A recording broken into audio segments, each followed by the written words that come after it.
한 그 대상을 이스라엘이라는 민족 전체의 이름으로 기록하였습니다.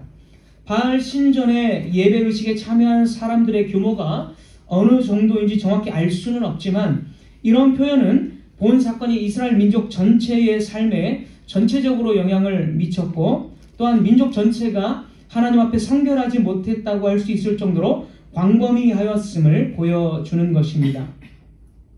과거에 비슷한 사건이 있는데 약 38년 전 모세가 시내산에서 십계명을 받을 때에 아론과 이스라엘 백성들이 금송아지를 만들어서 그것을 하나님처럼 섬긴 적이 있습니다.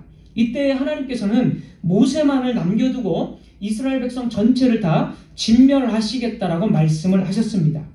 이때에도 우상 숭배의 이 규모가 얼마나 큰지는 알 수 없지만 우상 숭배는 이스라엘 전체에 이 영향을 미쳤고 직접 가담하지는 않았을지라도 마음속으로 우상 숭배 행위에 이 동조했다는 것을 알 수가 있습니다. 또는 그냥 무관심하게 보고만 있는 것도 이스라엘 안에서 큰 죄악임을 알 수가 있습니다. 그래서 하나님께서는 출애굽기 32장에서 그 금송아지 숭배 사건 32장에서도 그 사건을 통해서 내가 이스라엘 백성들을 다 진멸하시겠다라고 그렇게 말씀을 하셨습니다. 오늘 본문의 사건도 이스라엘 전체에 영향을 끼친 사건입니다. 그래서 이 사건은 단순한 그냥 일부분의 사건이 아니라 어쩌면이 아니라 사실은 하나님께서 멸절하시고자 이스라엘을 다 멸절하시고자 그렇게 아주 무섭게 진노하신 것입니다. 이제 우상 숭배에 대한 하나님의 진노가 시작되었습니다. 3절에 보면 우리가 읽지 않았지만 우리 지난주 본문이지만 3절 이스라엘이 바알볼에게 가담한지라 여호와께서 이스라엘에게 진노하시니라. 여기서 하나님이 진노하셨다라는 이 표현은 그 진노로서 바로 이때의 전염병이 시작되었다라는 것을 의미합니다. 그래서 이 하나님의 진노인 이 전염병으로 인해서 모세는 당사자들을 죽여야 한다라고 명령을 받았고 당사자들을 이제 처단했습니다. 이런 모습들은 신약의 교회에서도 동일한 모습입니다. 구약 시대에만 하나님께서 진노를 자주 하시고 신약은 예수님 때문에 사랑과 용서가 강조된다고 한다면 그 생각 자체가 실로 하나님에 대한 큰 오해이며 하나님에 대한 오해 역시 아주 큰 죄악입니다. 구약과 신약 모두 통일성 있는 언약의 책입니다. 언약에는 두 가지 측면, 복과 저주가 있습니다. 구약에서 이스라엘 백성들이 언약을 배반하면 멸망할 것이라고 말씀하셨듯이 신약에서도 교회 안에서 우상 숭배와 음행, 부도덕을 자행하는 자들이 있을 때에 하나님은 그 사람을 멸하신다라고 말씀하십니다. 고린도전서 3장 17절입니다. 고린도전서 3장 17절 누구든지 하나님의 성전을 더럽히면 하나님이 그 사람을 멸하시리라. 이렇게 구약과 마찬가지로 신약도 역시 똑같이 하나님께서 언약의 저주로서 경고를 해주고 있습니다. 그래서 구약이든 신약이든 동일하게 교회는 항상 하나님의 언약의 근거에서 말씀을 전하고 성도들을 훈계를 합니다. 그래서 죄를 짓는 성도들이 있다면 분명하게 훈계하고 몇 차례의 훈계를 받아들이지 않을 경우에는 이제 출교라는 이 마지막 이 출교라는 언약의 저주를 선포합니다. 이스라엘 백성들은 하나님의 진노가 계속되는 동안에 큰 슬픔과 충격에 빠져서 성막 문 앞에 모여서 울었습니다. 성막, 이제 회막이라고도 불려지는데 이 성막은 거룩하신 하나님께서 거주하시는 곳이며 자기 백성들과의 교제가 이루어지는 곳입니다. 이스라엘 백성들은 하나님의 자비를 구하기 위해서 성막 주변에 이렇게 집회라고 할 수 없지만 어쨌든 모여서 하나님께 회개하면서 그렇게 울고 있었던 것입니다. 그러나 그럼에도 불구하고 이 사태는 전혀 해결될 기미가 보이지 않았습니다. 만약 이렇게 하나님의 진노가 멈추지 않는다면 이스라엘은 멸망할 것입니다. 살아남는 사람들이 소수 있다 할지라도 남자들과 백성들의 지도자들이 거의 다 죽는다면 모압과의 전쟁에서 결코 이길 수가 없을 것입니다. 이것은 정확히 발락이 처음부터 의도한 것이었습니다. 발락은 이스라엘이 저주를 받아서 약화되어 멸망하기를 바랬습니다. 그래서 이 점술가 발람을 고용해서 저주를 퍼부으려고 했지만은 실패했습니다. 그러나 이제 우상 숭배로 말미암아 이스라엘은 하나님의 공격을 받았고 소멸되고 또 약화되었습니다. 자, 이제 6절에 한 이스라엘 남자에 대한 범죄가 아주 자세하게 또 강조되어서 기록됩니다. 6절을 한번 다 같이 우리 본문 보도록 하겠습니다. 우리 본문 6절. 이스라엘 자손의 온 회중이 회막문에서 울 때에 이스라엘 자손 한 사람이 모세와 온 회중의 눈앞에 미디안의 한 여인을 데리고 그의 형제에게로 온지라. 이스라엘 자손의 한 젊은 사람입니다. 보니까 한 자손이라고 하니까 한 젊은 사람이 회중들이 지금 다 울고 회개하면서 하나님의 자비를 구하고 있는데 다 보는 앞에서 미디안의 한 여자를 데리고 자기 그 장막으로 장막으로 들어가는 것입니다. 그러니까 지금 이 이스라엘 이 젊은 남자는 이 사실 그 모압의 제사 의식에 참여한 것은 이제 이스라엘 진영을 떠나서 모압이나 어떤 미디안 그런 지역에서 행해졌던 일입니다. 우리가 25장 1절의 이 사건은. 그런데 이 대담한 젊은 남자는 모압에서 그런 음행을 하는 것이 아니라 우상 숭배를 하는 것이 아니라 거룩한 공동체인 이스라엘 진영 가운데로 들어왔습니다. 그리고 이제 회막문에서 사람들이 울고 있을 때에 그 장면을 보았습니다. 이 회막, 이 성막이라고도 하는데 이 성막은 이스라엘 전체의 진영의 중앙에 위치한 것이 이 성막입니다. 그러니까 가장 거룩한 지역이라고 불려지는 성막이 있는 곳이 이제 가장 거룩한 이스라엘의 진영인데 그 가장 거룩한 성막이 있는 곳까지 이 우상 숭배를 하기 위해서 그리고 육체적인 음행을 하기 위해서 지금 그 미디안 여자를 데리고 온 것입니다. 이는 실로 가공할 만한 사건입니다. 이스라엘 진영 밖에서만 행해지던 음행과 우상 숭배가 이제는 대담하고도 오만불손하게 진영 안에서 가장 거룩한 성막이 있는 곳에서 그리고 모세와 온 회중의 눈앞에서 자행되고 있는 것입니다. 그런데 이러한 대담한 죄를 짓는 사람에 대한 자세한 정보가 이제 나오는데 14절입니다. 우리가 읽지는 않았지만 14절 본문을 보겠습니다. 14절 뒷부분을 한번 보면 14절 그 사람의 이름이 시므리니 살루의 아들이요 시므온인의 조상의 가문 중 한 지도자이며 이 사람의 이름은 시므리였고 그는 잘 알려진 이 젊은 이스라엘 사람 그리고 왜 잘 알려졌냐면 그가 시므온 지파의 지도자의 한 아들이기 때문에 아주 잘 알려진 사람으로 볼 수가 있습니다. 민수기 25장에 이 바알신 숭배는 지도자들을 중심으로 온 백성이 이렇게 영향을 받아서 퍼진 사건입니다. 그래서 모세는 지난주에 살펴본 대로 지도자들을 죽이라 그리고 가담한 백성들을 다 죽이라 이렇게 명령을 했습니다. 그러나 시므온 지파의 지도자의 아들 시므리가 아직까지 처단되지가 않았습니다.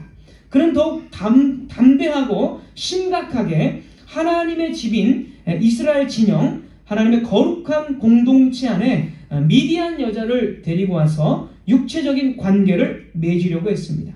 이는 하나님의 집인 거룩한 공동체를 멸시하는 행위입니다.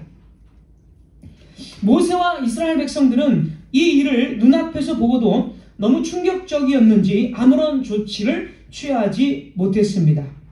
그러나 아까 말씀드린 대로 누구든지 하나님의 성전을 더럽히면 하나님이 그 사람을 멸하시리라. 이스라엘 남자와 이 미디안 여자는 하나님의 집을 더럽힌 죄로 심판당해야 합니다. 바로 이때에 이제 7절입니다. 하나님의 심판을 대행하는 자가 나옵니다. 7절 하나님의 심판을 대행하는 자. 7절 제사장 아론의 손자 엘르아살의 아들 비느하스가 보고 회중 가운데서 일어나 손에 창을 들고 8절 그 이스라엘 남자를 따라 그의 막사에 들어가 이스라엘 남자와 그 여인의 배를 꿰뚫어서 두 사람을 죽이니 연병이 이스라엘 자손에게서 그쳤더라. 이 비느하스라는 사람이 아주 용감하게 가지고 있던 이 창을 가지고 두 남녀를 따라가서 창으로 배를 두 사람을 한꺼번에 죽인 것으로 좀 보여집니다. 두 사람을 찔러서 죽입니다. 그리고 이제 본문은 이 비느하스라는 이 사람에 대한 정보를 또 알려주고 있습니다. 비느하스는 아론의 후손임을 알려주고 있습니다. 아론의 아들이 엘르아살이고 엘르아살의 아들이 비느하스. 그러니까 아론의 손자입니다. 이 비느하스가. 이렇게 이 아론의 그 족보를 알려주고 있는데 이런 그 정보를 통해서 이 비느하스는 후에 그가 대제사장이 될 사람임을 우리는 알 수가 있습니다. 이 당시에 이스라엘의 첫 번째 대제사장인 아론은 나이가 들어서 이미 죽은 상태입니다. 민수기 20장에서 죽은 상태고, 그 다음에 이제 이 당시 두 번째 대제사장은 엘르아살입니다. 엘르아살. 그리고 그의 아들이 바로 비느하스인데, 이 비느하스는 이 이스라엘의 세 번째 대제사장으로서 사역을 하게 되는 사람입니다. 이스라엘의 이 대제사장 또는 이 제사장들이 하는 역할이 무엇입니까? 그들은 끊임없이 하나님께 희생 제사를 드리며 부정한 이스라엘 백성들의 죄를 정결하게 하는 역할을 합니다. 직무를 부여받았습니다. 또 이 제사장들은 성막과 이스라엘 전체의 진영을 거룩하게 지키는 자들입니다. 민수기 3장 10절입니다. 민수기 3장 10절 너는 아론과 그의 아들들을 세워 제사장 직무를 행하게 하라. 외인이 가까이 하면 죽임을 당할 것이니라. 외인은 이제 일반 백성들이 어떤 제단이라든지 제단을 이제 거쳐서 성소로 들어가는 휘장 가운데 그 안에 들어가는 그 성소를 접촉하면 죽는다는 것입니다. 민수기 18장 7절도 민수기 18장 7절 너와 내 아들들은 제단과 휘장 안의 모든 일에 대하여 제사장의 직분을 지켜 섬기라. 내가 제사장의 직분을 너희에게 선물로 주었은즉 거기 가까이 하는 외인은 죽임을 당할지니라. 제사장 외에는 제단과 휘장의 성소에 접근할 수가 없습니다. 만약 접근한다면 하나님의 거룩을 침범하는 것이고 하나님을 멸시하는 행위이기 때문에 그 사람은 곧바로 죽게 됩니다. 제사장이 하는 역할이 바로 이것입니다. 제사장은 성막을 지키는 자며 섬기는 자인데 성막을 거룩하게 부정한 것이 침투하지 못하도록 일반 백성이 침투하지 못하도록 특정 장소 외에는 성막 뜰 정도만 일반 백성들이 들어올 수 있었는데 그래서 성막을 거룩하게 유지하는 자들이고 정결 규례에 따라서 이스라엘을 지도하는 것입니다. 만약에 부정한 병이 있을 때 어떤 고름이라든지 또는 하혈한다든지 어떤 무언가가 이렇게 고름이 이렇게 유출되고 이런 부정한 병이 있는 자들은 성막 뜰에조차도 출입을 할 수가 없게 됩니다. 그리고 이러한 부정한 자들은 이스라엘 공동체 전체 진영을 떠나서 일정 기간 동안 공동체 안으로 들어올 수가 없습니다.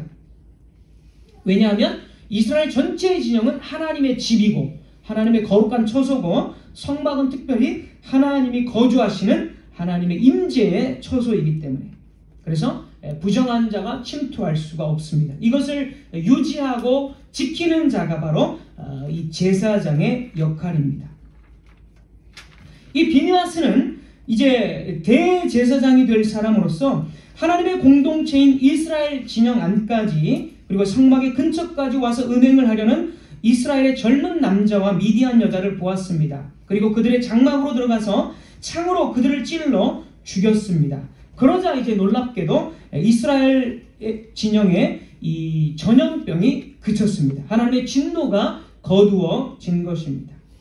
비느하스 한 사람의 행동으로 어떻게 이 재앙, 이 진노가 그칠 수 있을까요? 11절에 하나님께서는 이렇게 말씀하십니다. 오늘 본문 11절입니다.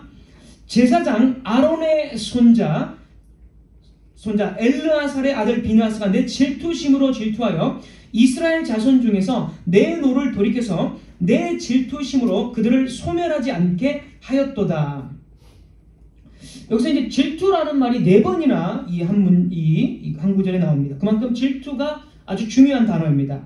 비느하스는 하나님의 질투하심으로 이 죄악된 남녀를 죽였다는 것입니다. 질투라는 단어가 우리가 흔히 사회 속에서는 부정적인 단어로 사용이 됩니다. 되게 자신이 갖지 못한 것을 누군가가 가졌을 때 질투심이 나고, 나보다도 누군가 더 우월할 때, 누가 더 잘 될 때 우리는 질투심을 갖습니다. 그러나 여기서의 본문의 질투는 인간의 어떤 감정적, 사사로운 감정의 질투가 아니라 하나님의 질투입니다. 하나님의 질투. 그래서 이 하나님의 질투를 비느하스가 그 하나님의 질투로 행했는데, 이 일을, 이 하나님의 질투는 인간의 감정과 같은 질투가 아닙니다. 하나님은 유일무이한 참신이시고 하나님보다 우월한 어떤 것도 없습니다. 그러니까 그런 것으로 하나님은 질투심을 느끼시지 않습니다. 하나님은 또한 모든 것이 완전하고 또 스스로 충족되시는 분이십니다. 그래서 그런 것을 가지고 하나님은 질투심을 느끼시지 않습니다.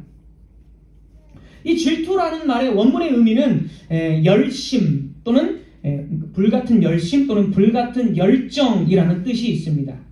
그래서 질투라고 번역도 되지만 열심이라는 단어로도 많이 우리 성경에서 번역이 되어 있습니다. 그래서 성경이 말하는 하나님의 질투는 자기 백성들을 향한 하나님의 불같은 열정, 불같은 열심을 의미합니다. 자, 이 질투, 이 열심은 보통 2가지의 경우에 사용이 됩니다. 2가지의 경우. 첫 번째는 하나님께서 자기 백성들을 구원하기 위해서 쉬지 않고 열심을 다하시는 경우입니다. 자기 백성들을 위한 구원에 대해서 열심을 다하시는 것. 이게 첫 번째 경우입니다. 대표적으로 이사야 37장 32절. 이사야 37장 32절. 이는 남은 자가 예루살렘에서 나오며 피하는 자가 시온산에서 나올 것임이라. 만군의 여호와의 열심이, 이 열심이 같은 단어입니다. 열심이 바로 질투와 같은 단어입니다. 만군의 여호와의 열심이 이를 이루시리이다. 이사야 37장 이 문맥은 하나님께서 이제 구원하시는 그런 문맥 가운데 이 단어가 쓰입니다. 두 번째 경우는 우상 숭배를 미워하시는 것에서 사용이 됩니다. 상당히 많이 우상 숭배에서 이 질투, 열심이라는 단어가 사용됩니다.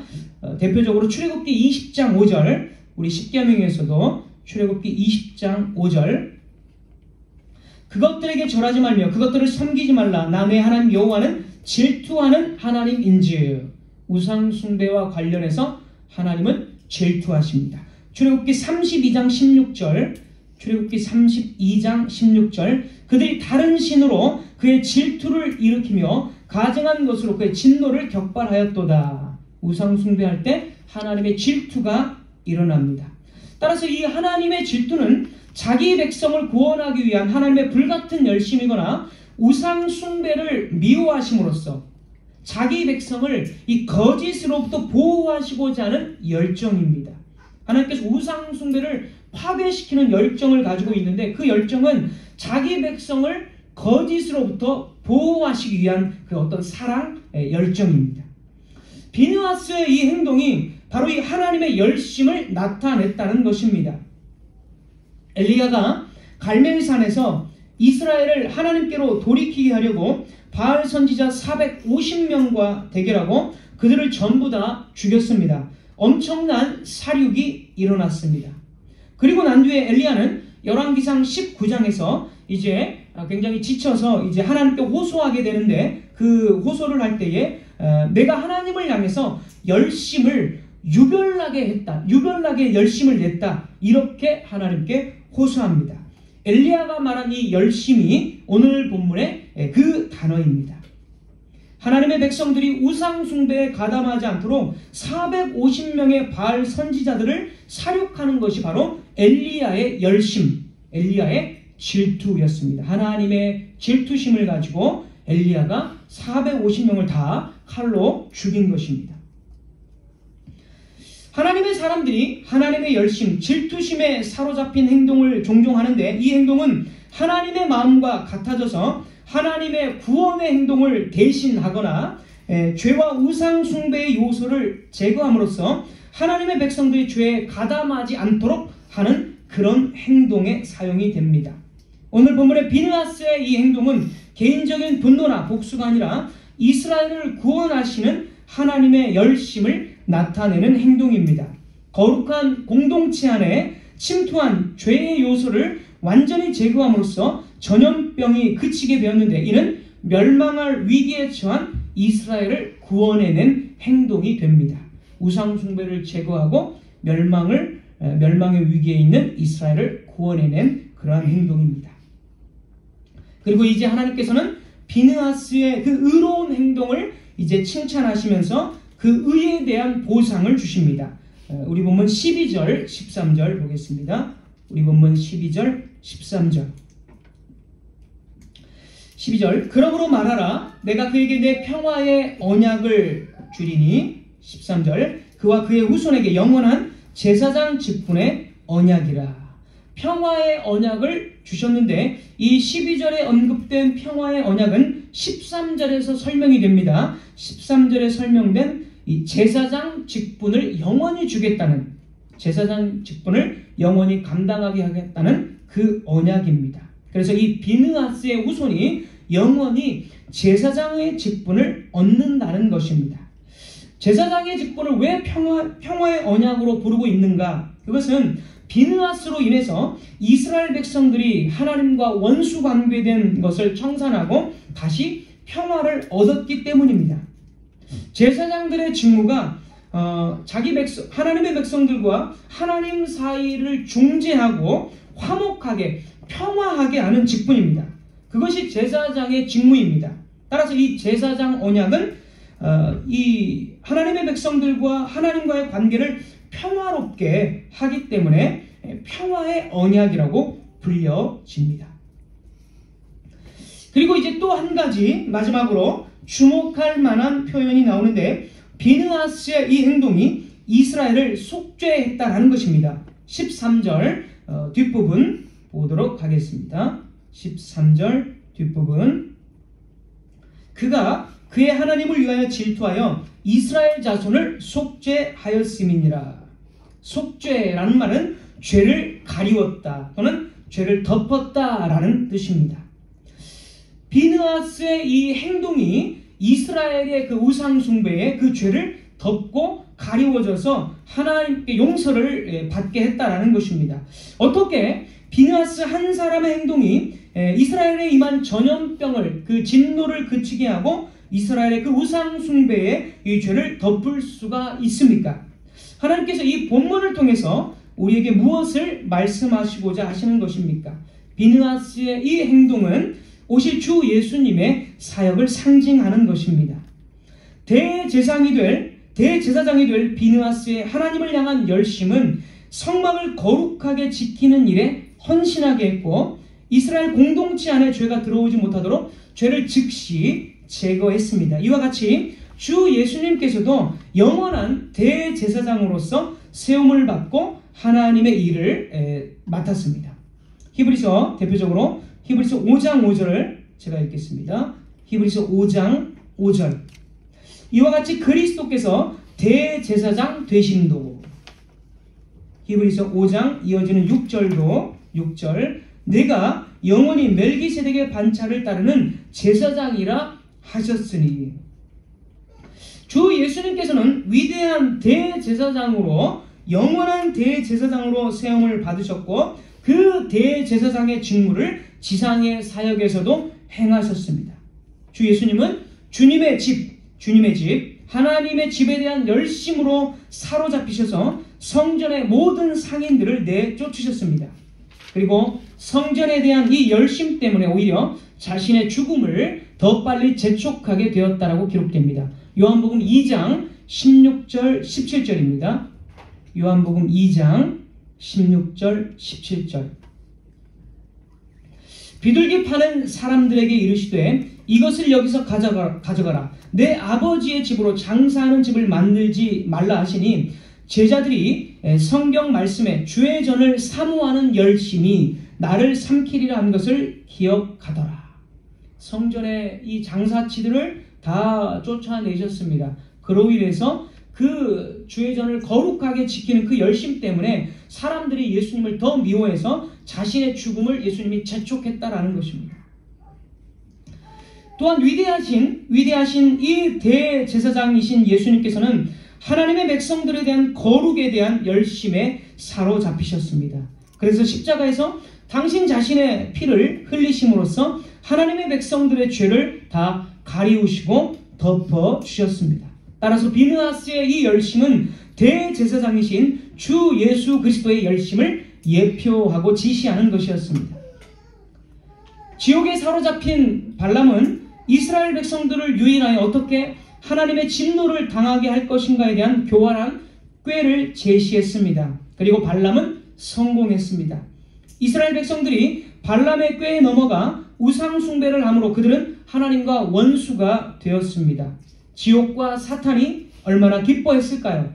그러나 비느하스의 열심이 사탄의 계략을 끊었습니다.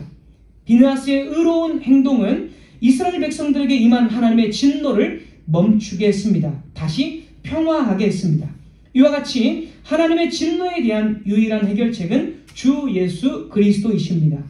주 예수 그리스도께서는 하나님의 열심에 사로잡히셔서 십자가에서 사탄의 계략을 끊으셨습니다. 사탄의 머리를 박살내셨습니다. 주 예수님의 열심은 모든 시대, 모든 장소에 하나님의 백성들의 죄를 제거하고 사탄의 소나기에서 그 백성들을 건져내었습니다. 지옥의 세력이 얼마나 이를 갈고 좌절했겠습니까? 발람의 꾀는 상당히 교활합니다. 발람은 연이은 실패 끝에 꾀를 내었고 이 꾀는 상당히 성공해 가고 있었습니다. 이스라엘은 하나님의 무서운 진노를 맛보게 되었고 이대로 전염병이 덮어진다면 이스라엘은 멸망하거나 모압과의 전쟁에서 쉽게 패배할 것입니다. 그러나 예수님의 열심, 예수님의 십자가에서의 죽으심은 지옥의 교활함에 대한 하나님의 응답입니다. 우리는 성경에서 이스라엘의 불순종과 타락을 수없이 발견합니다. 이스라엘은 주변의 우상 숭배에 미혹되었고 더 강한 이방 나라들을 의지했습니다. 하지만 이스라엘의 끝없는 타락에도 불구하고 하나님의 열심은 멈추지 않았고 마침내 당신의 아들을 보내심으로써 증명이 되었습니다. 1세기 당시 신약의 교회들도 주변의 우상 숭배와 세상의 부도덕들이 교회 안에 침투했습니다. 성도들은 이러한 세상의 분위기에 휩쓸려서 신앙을 잃어버리고 세상을 향해 나아가고 흔들렸습니다. 하지만 하나님의 열심에 사로잡힌 주 예수 그리스도의 열심은 계속되었습니다.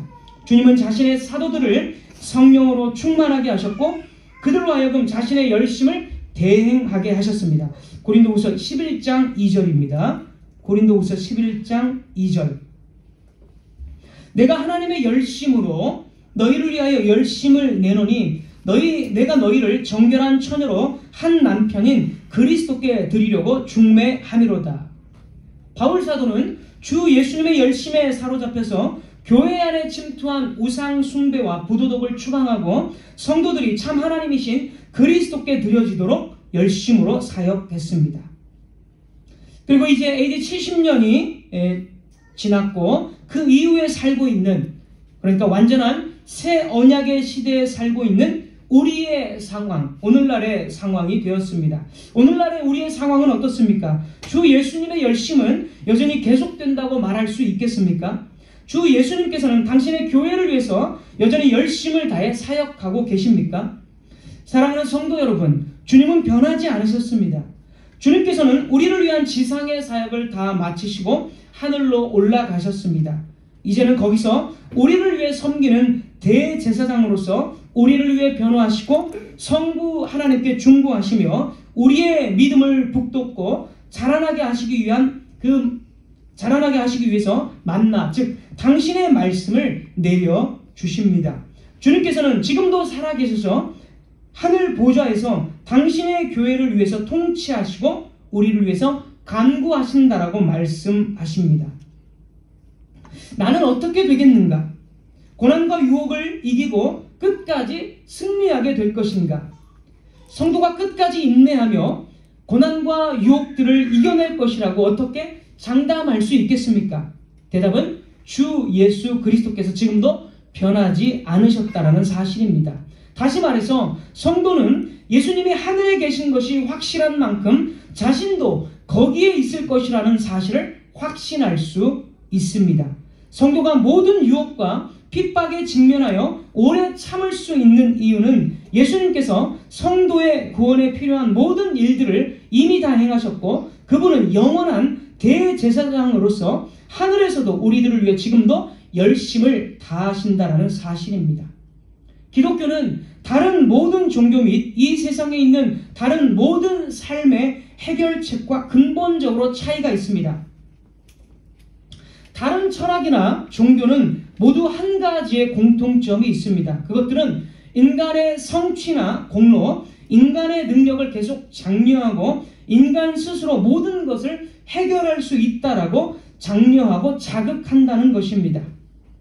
그래서 자신의 마음 수양에 중점을 두든지 아니면 종교적인 의식들을 얼마나 정성을 다해서 더 많이 행했는지 아니면 신비주의적인 것에 몰입함으로써 구원을 받을 수 있고 어떤 일들을 해결할 수 있고 또 그런 것들을 잘하는 사람이 소위 영성이 좋고 영적이다라고 세상 종교나 철학들 그런 것들은 말하고 있습니다.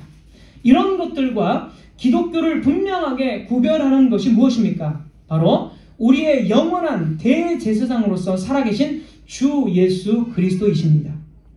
예수 그리스도는 우리의 죄를 완전히 해결하셨을 뿐만 아니라 하늘 보좌에서부터 우리에게 능력을 베푸시는 분이십니다.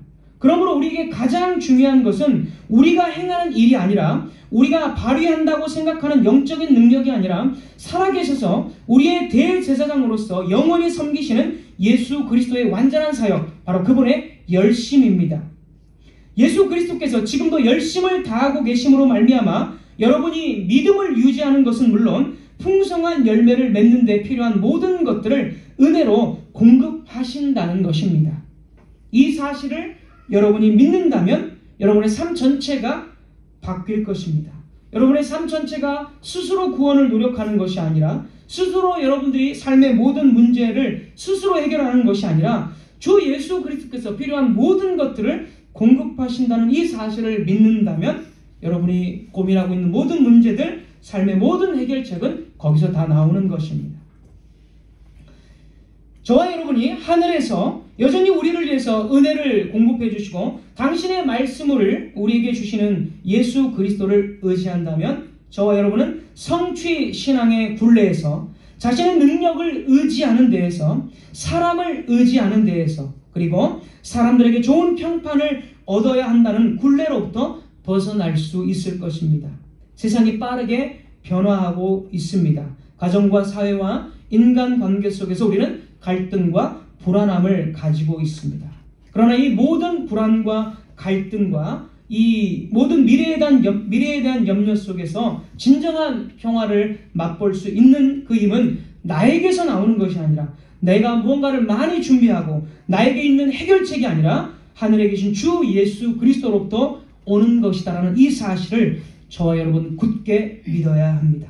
히브리서 7장 25절 그러므로 자기를 바로 예수 그리스도를 힘입어 하나님께 나아가는 자들을 온전히 구원하실 수 있으니 여기서 온전히 구원한다는 것은 죽어서 천국 가는 그런 구원이 아니라 우리를 구원하기 시작한 그 처음 순간부터 마지막까지 우리가 죽는 그 순간까지 그리고 죽고 난 이후 예수 그리스도께서 재림하시는 그 날까지 이 모든 온전한 구원을 바로 우리 구주 예수 그리스도께서 하실 수 있다 이렇게 말하는 것입니다. 온전히 구원하실 수 있으니 이는 그가 항상 살아계셔서 그들을 위하여 바로 우리들을 위하여 간구하심이니라.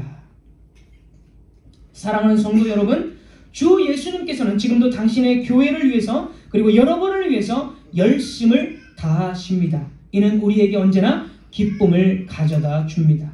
무엇을 두려워하십니까? 연약함과 죄책감, 내일의 불확실성을 두려워하십니까? 그분을 의지하고 바라보십시오. 여러분의 시선을 여러분의 능력에서 떼어내고 여러분 자신에게서 떼어내서 그분께서 일하시도록 그분께 모든 주권을 내어드리고 순종을 보여주십시오. 주님께서 유혹과 핍박으로부터 우리의 구원을 끝까지 지키시고 행하실 것입니다. 그리고 그분은 당신의 열심으로 마침내 다시 오실 것입니다. 그리스도께서 다시 오실 그날에는 이 땅 위에 원수들이 발붙일 자리가 없고 오직 하나님을 사랑하는 사람들만 남게 될 것입니다. 하나님의 백성들을 미혹하는 사탄의 꾀, 이 발람의 꾀가 사라질 것이며 사탄의 꾀에 빠져 사는 사람들도 사라질 것입니다. 완성된 새하늘과 새 땅에는 오직 평강과 의와 기쁨만이 있을 것입니다. 이는 예수 그리스도께서 보증하신 우리의 미래입니다. 이것을 위해 그리스도께서는 지체하지 않으시고 지금도 열심을 다하고 계십니다. 기도하겠습니다. 하나님 감사합니다. 비느하스의 그 열심으로 죄악을 제거하고 성막을 거룩하게 유지하고 당신의 백성들을 구원하는 그 열심은 주 예수 그리스도의 열심을 상징하고 지시하는 것이었습니다. 이제 이 민수기 본문의 말씀이 예수 그리스도 안에서 성취되었고 정말 AD 70년을 지나서 오늘날 우리에게도 정말 확실하게 우리는 이제 증거되어지고 믿을 수가 있게 되었습니다. 나 자신에게서 삶의 해결책이 나오는 것이 아니라 정말 하늘 보좌에서 성령으로 연결되셔서 연합되셔서 나에게 능력과 구원과 말씀으로 모든 것을 공급해 주시는 그리스도께 바로 해결책이 있다는 것을 우리가 깨닫습니다. 세상 모든 철학과 종교와의 차이점이 바로 여기에 있다는 것을 다시 한번 정말 깨닫고 굳게 예수 그리스도를 믿게 하여 주시옵소서. 모든 성도들이 정말 사람을 의지하거나 자신의 능력을 의지하는 것에서 벗어나서 정말 모든 굴레에서 벗어나서 오직 예수 그리스도를 바라보는 그러한 성도들 되게 하여 주시옵소서. 예수 그리스도 이름으로 기도드리옵나이다. 아멘. 우리 헌금 찬송 시편 찬송가